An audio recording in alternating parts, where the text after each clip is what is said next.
Boa noite, irmãos. De pé como você está, nós vamos abrir a nossa Bíblia no Salmo 137. Ela começou lendo o Salmo 136 e a mensagem nossa hoje está no Salmo 137.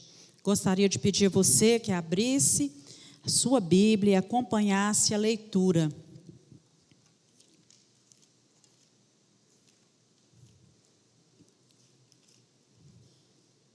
Salmo 137. Os judeus choram no cativeiro com saudades de Sião. Assim é o título aqui na minha Bíblia.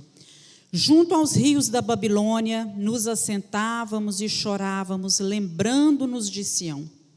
Nos salgueiros que há no meio dela, pendurávamos as nossas harpas.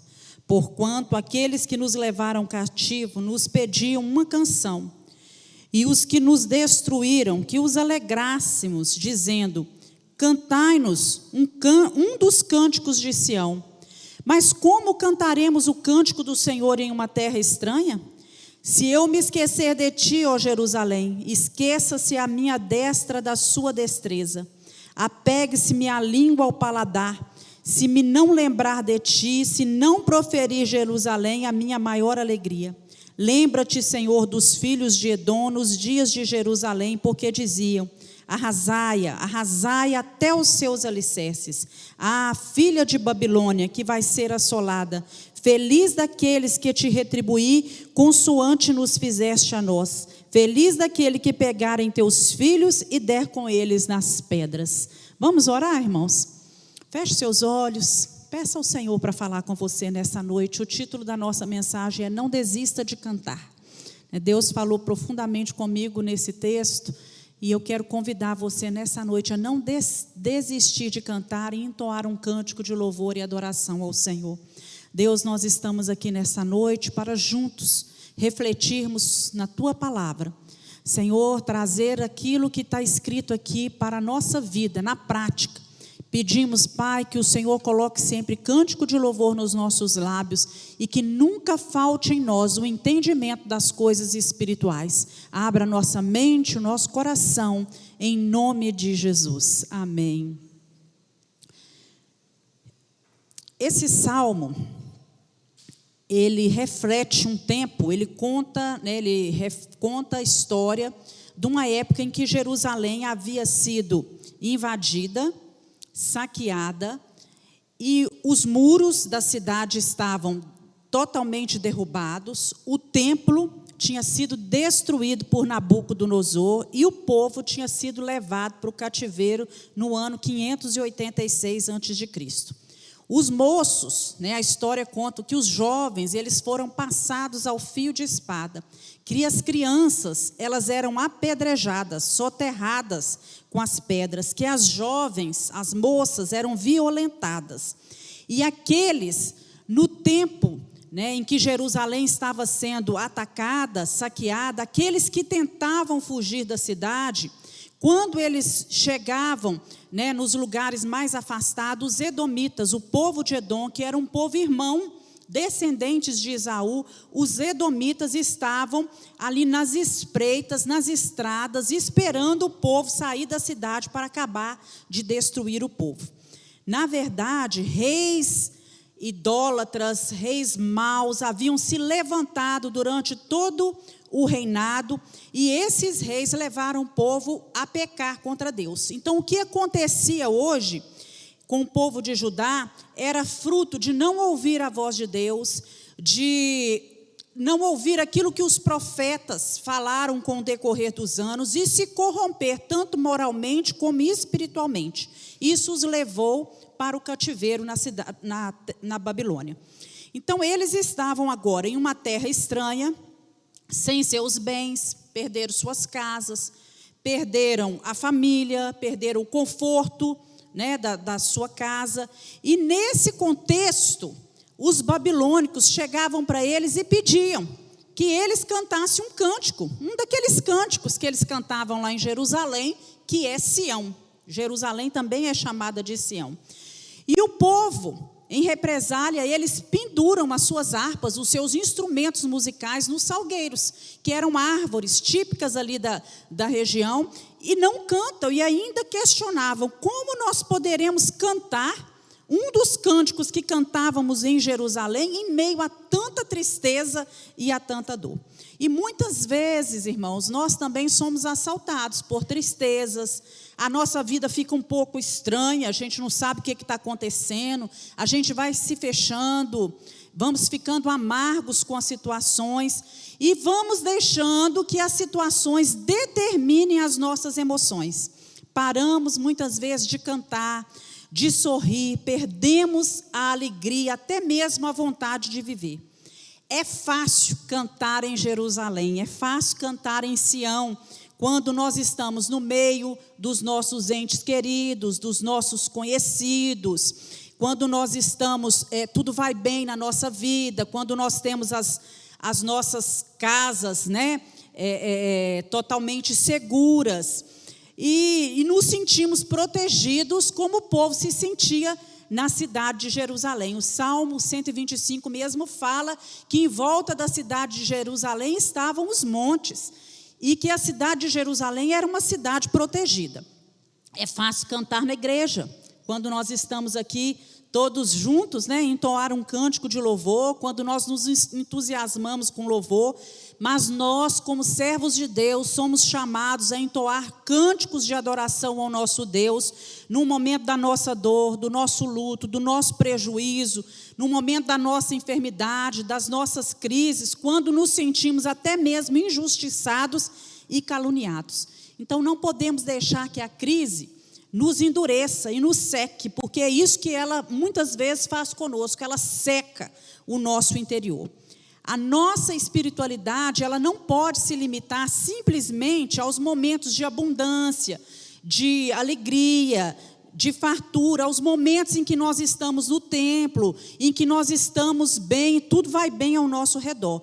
Tem gente que é uma bênção aqui na igreja, né? Canta os cânticos de louvor e de adoração, mas quando sai, eles continuam amargos, endurecidos, murmurando, reclamando das adversidades, dos problemas.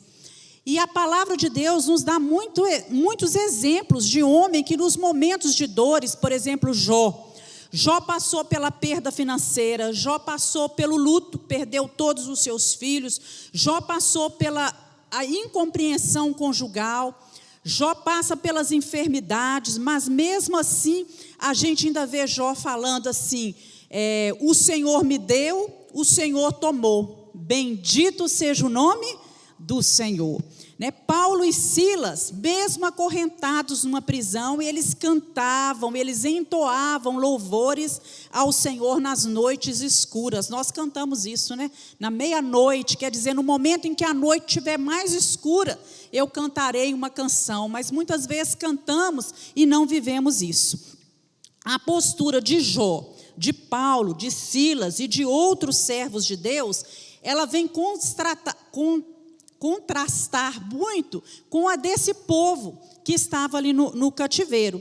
E nós podemos aprender, podemos retirar daqui desse salmo ensinamentos preciosos para a nossa vida. Por exemplo, enquanto estivermos neste mundo, as perdas são inevitáveis. Nós somos humanos. Enquanto nós estivermos aqui nessa terra, enquanto durar o nosso tempo de vida aqui nessa terra, nós vamos passar por perdas de coisas que são importantes para nós, de pessoas, de lugares que nos foram tirados e que às vezes tinham importância para nós. Diante das perdas, nós somos tentados muitas vezes a fazer como esse povo, pendurar as nossas harpas, né? Fechar a nossa boca, calar a nossa voz. E é importante que a gente saiba dimensionar a nossa perda e principalmente valorizar aquilo que nós não perdemos. O povo, eles estavam agora, né, nesse momento aqui na Babilônia, num lugar onde eles não gostariam de estar, numa terra estranha, né? Os vínculos deles tinham sido quebrados, eles perderam as suas raízes, eles eram escravos agora nessa terra, eram muitas vezes tratados como os objetos. estavam sem as suas próprias casas, sem seus bens, sem o templo de Jerusalém, sem a cidade, e se sentiam impotentes para reverter essa situação. Talvez você também tenha desistido de cantar, tenha dependurado as suas harpas, porque você não está onde você gostaria de estar, você não está fazendo aquilo que você gostaria de fazer, a sua vida não está do jeito que você gostaria que ela estivesse. Muitas vezes você pode estar aí com a vida virada de cabeça para baixo, as coisas podem não estar acontecendo do jeito que você sonhava, né? Um relacionamento não deu certo com aquela pessoa que você achava que era a pessoa para a sua própria vida. Talvez o seu trabalho não é aquilo que você esperava, as mudanças podem estar sendo muito bruscas, né? E isso tem levado você a ficar apático diante das situações, tem parado de sonhar, desistiu de esperar, e muitas vezes, muitos têm até desistido de cantar e se acomodar da dor. Mas em qualquer situações, ainda existe motivos para cantar. Você crê nisso? Ainda existe motivos para cantar. Você pode dizer isso para quem está do seu lado? Ainda existe motivos para cantar.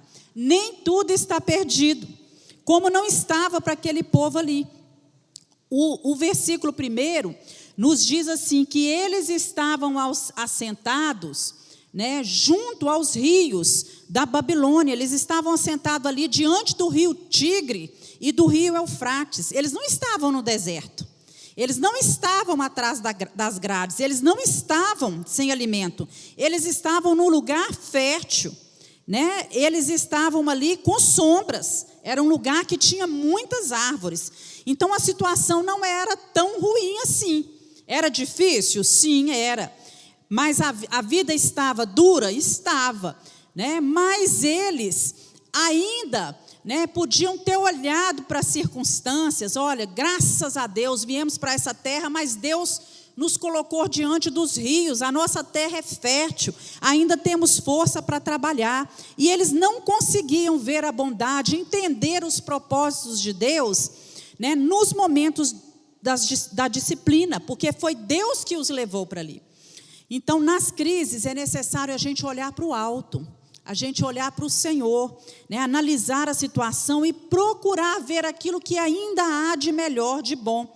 Você quer ver o exemplo? Uma pessoa que tem muitos filhos, né, alguns filhos, um filho dá trabalho, e essa pessoa se deixa entristecer, abater, deprimir, fica angustiado por causa desse filho, e esquece, né, que ela tem outros filhos que são bons, né, que não dão problema, que trazem muita alegria.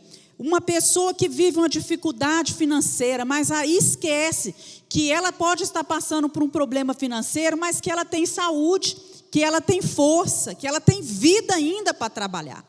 Então nós precisamos aprender a olhar o lado bom, aquilo que está de bom ao nosso redor. Lá em Isaías 54:1, nós recebemos um convite: canta alegremente. Canta alegremente. Marcos capítulo 14 nos conta que Jesus cantou um hino na hora da Santa Ceia. A Santa Ceia, ela antecede o momento da crucificação. Jesus sabia aquilo que viria depois, que ele entregaria o seu corpo, aquilo que ele sofreria na cruz do Calvário, a traição que ele haveria de enfrentar, a humilhação, mas ainda assim ele canta um cântico, né? Paulo e Silas estavam acorrentados, agredidos, mas aí eles sabiam, né, que ainda assim eles podiam entoar um cântico de louvor e de adoração ao Senhor. Irmãos, a última palavra, ela é sempre de Deus. Nós temos que aprender isso. Nós não podemos controlar nada. Nós não temos poder para reverter com as nossas próprias situações nenhuma circunstância.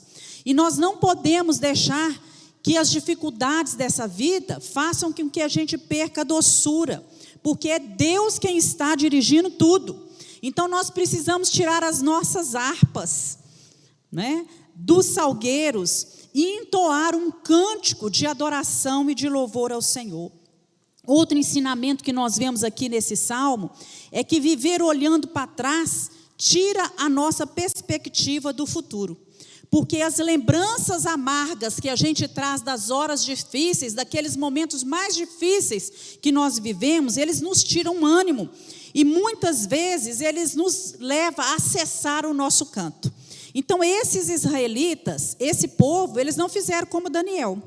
Daniel também tinha sido levado cativo para a Babilônia.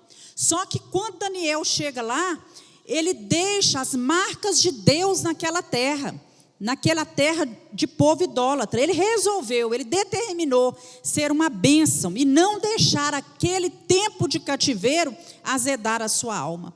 Então, a espiritualidade de Daniel, ela não dependia do local onde ele estava, daquilo que ele estava vivendo naquele momento.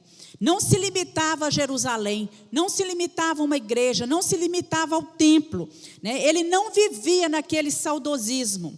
E ele não enfrentou essa crise do cativeiro com aquela nostalgia, sempre lembrando, né, daquilo que ele tinha deixado para trás. Ele resolveu, ali no cativeiro, andar com Deus e entoar cânticos de louvores ao Senhor. Então, José também, quando ele foi levado como escravo para o Egito, ele enfrentou os momentos de crise exaltando o Senhor com as suas atitudes, continuando a sua vida. Estava enfrentando problemas, né, mas ele continuou, ele prosseguiu, sendo uma bênção onde ele era colocado, apesar de todas as dificuldades que ele enfrentava. Agora, os israelitas, eles desistiram nesse momento de cantar e de testemunhar daquele Deus que tinha abençoado eles em todo o tempo. E a saudade de Jerusalém começou a tomar conta desse povo. Então ficaram amargos com o momento presente, porque eles viviam olhando para o passado, viviam tendo saudade do passado.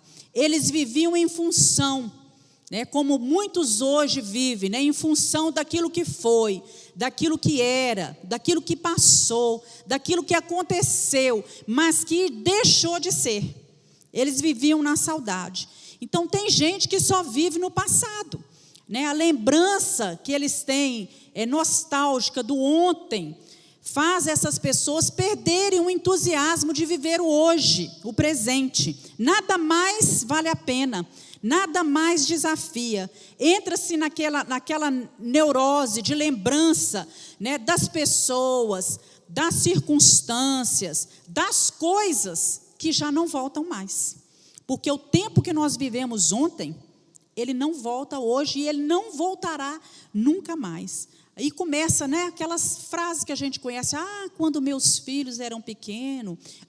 Quando meu marido estava comigo. Quando eu trabalhava em tal lugar. Ou então quando eu era jovem, né, o tempo passou. Os filhos cresceram. Não é assim que acontece com todo mundo? O emprego muda, às vezes a cidade muda, a idade chega. As pessoas que caminhavam do nosso lado há uns anos atrás podem não estar mais caminhando conosco hoje, né? Mas ainda há uma vida pela frente, há um futuro que nos aguarda, há coisas boas para acontecer, amém, irmãos? Há ainda coisas boas que nos aguardam. Aprendemos ainda, irmãos, nesse salmo, que o modo como nós enfrentamos a crise e as dificuldades determina a nossa vitória. O povo fala aqui, olha, nós nos assentávamos, lembrando de Sião e chorávamos. Então, eles não se assentaram uns com os outros, perto uns dos outros, para formular estratégias, para discutir juntos uma maneira melhor de enfrentar os problemas e as dificuldades, para traçar planos de sobrevivência, como que nós vamos fazer, como que nós vamos enfrentar, como que nós vamos nos adaptar, né? Eles não foram estudar as atitudes que seriam melhor, que eles deveriam tomar naquele lugar. Eles se assentaram para quê? Para contemplar a tragédia, para contemplar as dificuldades. Olhavam para o nada, né? Olhavam para o nada, achavam que não existiam mais solução para as coisas, que nada mais podia ser revertido. E aceitaram passivamente que eles estavam derrotados. E com isso o desânimo foi tomando conta do coração deles. Eles desistiram de lutar, né? Decretaram o fracasso. E estavam todos, não só um. A gente vê aqui que o salmo está no plural, né? Assentávamos, né? Chorávamos. Todos eles estavam aqui sem esperança, deprimidos, abatidos com aquela situação. Não foi um assentamento para consolar, para animar uns aos outros, mas foi para murmurar, para reclamar, para chorar aquilo que tinha ficado para trás. Eles não se assentaram para orar, não se assentaram para fortalecer um ao outro, para sonhar juntos com o tempo que Deus já tinha falado que seria provisório, o tempo que eles iriam passar ali. O coro deles foi um coro de lamento, não era de cânticos, não exaltavam mais ao Senhor. E as conversas estavam minando a fé, roubando o sonho daquele povo. Quantas vezes nós nos assentamos também, para ouvir conversas, para chorar as coisas que passaram, em vez de nos assentarmos, para poder olhar para frente, para conversar sobre o futuro, sobre as coisas que podem acontecer. Nós precisamos tomar cuidado com quem nos assentamos, aquilo que nós comentamos nos momentos que nós nos assentamos com os outros, porque determinadas conversas, determinados choros, murmurações e lamentos, elas vão nos enfraquecer espiritualmente, vão roubar a nossa fé, vão minar a nossa esperança, vão trazer desânimo à nossa vida. E tem gente que não consegue reagir diante da dor, diante das dificuldades, só vive lamentando, curtindo as mágoas, chorando, apostando que a crise ela não vai mudar mais, que não vai passar, que tudo é irremediável. Então, nós precisamos pedir a Deus que nos dê graça. Eles falam, nós nos assentamos e choramos. Até Jesus chorou, não foi, gente? Jesus também chorou. Mostrando para a gente que nos momentos que nós estamos lidando com as perdas, com as dificuldades, nós podemos chorar sim. Não é pecado chorar. Mas Deus prometeu que Ele iria enxugar dos nossos olhos toda a lágrima. Que o choro pode durar uma noite, mas que a alegria ela vem pela manhã. É possível cantar na dor? É possível cantar na angústia, cantar na enfermidade? É fácil? Não, mas é possível. Então, nós temos que aprender a tirar as nossas harpas, que muitas vezes ficam penduradas. O nosso cântico, muitas vezes que está esquecido, que foi deixado de lado. E trazer esse cântico, colocar esse cântico, acabar com esse silêncio da nossa boca, colocar o cântico novamente nos nossos lábios. E é isso que eu quero convidar você nessa noite, não desistir de cantar, de adorar a Deus em toda e qualquer circunstância. E crer que o nosso Deus, Ele é um Deus soberano, que o Deus recolhe o nosso louvor, que Deus ouve a nossa voz, Ele recebe o nosso canto de adoração, Ele envia terremotos, como enviou na vida de Paulo e de Silas, para abrir as portas que estavam fechadas, para remover as barreiras. Ele é o mesmo Deus que concedeu ao rei Josafá vitórias, enquanto eles, os sacerdotes e os levitas, iam na frente da batalha, do momento difícil em que os inimigos atacavam. Mas aquele povo, ainda assim, aprendeu, naquele momento, ir à frente das batalhas, cantando e entoando louvores a Deus. Então, tire a sua harpa do salgueiro, tire sua harpa que está pendurada nas árvores. Muitas pessoas hoje vivem a espiritualidade do monte, a espiritualidade das vigílias, a espiritualidade dos congressos, dos acampamentos. Enquanto está aí nesses lugares, eles conseguem louvar, cantar, festejar, celebrar a Deus. Mas essa espiritualidade não é vivida na hora dos apertos, na hora da dor, na hora das dificuldades, que é inerente a todo ser humano. A fé desse povo aqui, ela era uma fé circunstancial. O que isso significava? Eles só cantavam em Sião, era só em Jerusalém.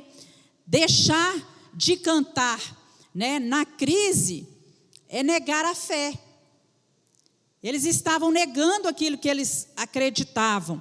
Eles estavam renunciando o testemunho deles, e muitas vezes nós fazemos isso. Eles não olhavam para o futuro, apesar das tragédias e das destruições que estavam acontecendo. Tem muita gente como eles, né? Registrado na mente o tempo todo, sempre trazendo à sua mente o dia em que foi agredido, o dia em que foi machucado, o dia que o marido saiu de casa, o dia que perdeu o emprego, o dia que o filho, né,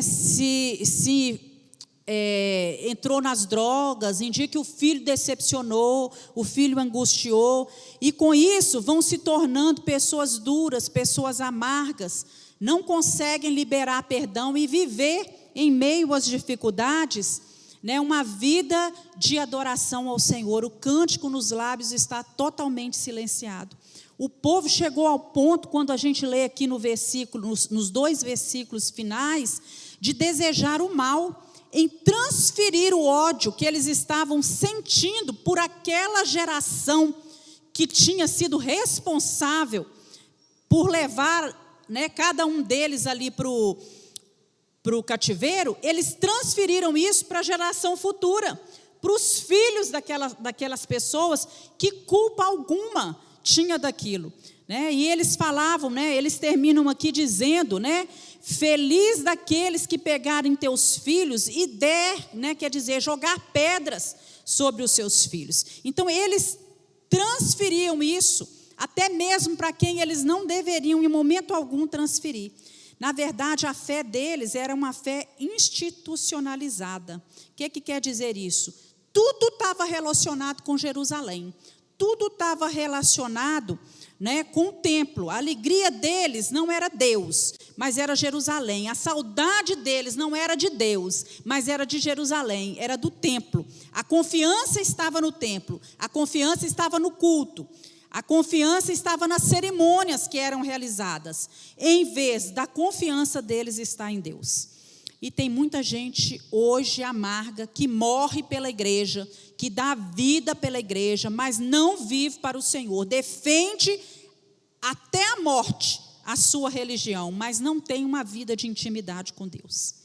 Então, não perca a doçura pela vida, né? Não pendure a sua harpa, faça da sua vida um cântico de adoração ao Senhor, apesar de, em todo o tempo, apesar das dificuldades, né? Tire a sua harpa do salgueiro. Eu não sei o que você tem enfrentado, aquilo que você tem passado, mas viva a sua vida, né, louvando ao Senhor, porque você pode ser feliz mesmo depois de tudo, apesar de tudo que você está passando. Deus quer que você abra os seus lábios e entoe um cântico de louvor e adoração ao Senhor. Deus não rejeita a nossa oração, Deus não rejeita o nosso louvor, né? Está sofrendo, louve, não é? Está enfrentando dificuldades, louve. Está chorando, louve. Porque enquanto você louve, Deus vai trabalhando no mundo espiritual e vai agindo pela sua vida. Amém, meus irmãos? Vamos nos colocar de pé e vamos orar. Vamos pedir ao Senhor, né, que esse ensinamento fique gravado na nossa vida. Que em todo tempo haja um cântico de louvor e adoração ao nosso Deus. Podemos estar passando por problemas, sim, mas olha ao seu redor, há muito que louvar a Deus, há muito que agradecer a Deus. Deus tem te feito bem, aleluias. Louvado seja Deus, que não rejeita a nossa oração, que nos sustenta em todo o tempo, que nos fortalece, que adestra as nossas mãos para a peleja, que nos dá graça, que nos dá força para enfrentar os momentos difíceis. Deus, põe cântico de louvor nos nossos lábios. Não deixe os nossos lábios silenciarem em tempo algum. Que nós possamos em todo o tempo adorar e bendizer o nome do Senhor. Erguei as mãos para o santuário e bendizei ao Senhor. Pela manhã, pela tarde, pela noite, no nascente do sol até o poente, seja exaltado e louvado o nome de Deus na nossa vida, porque o Senhor é bom. E apesar das dificuldades, o Senhor tem poder para nos fazer florescer, nos sustentar e nos fazer abundar em todo bem. Em nome de Jesus nós oramos. Amém. Deus abençoe sua vida.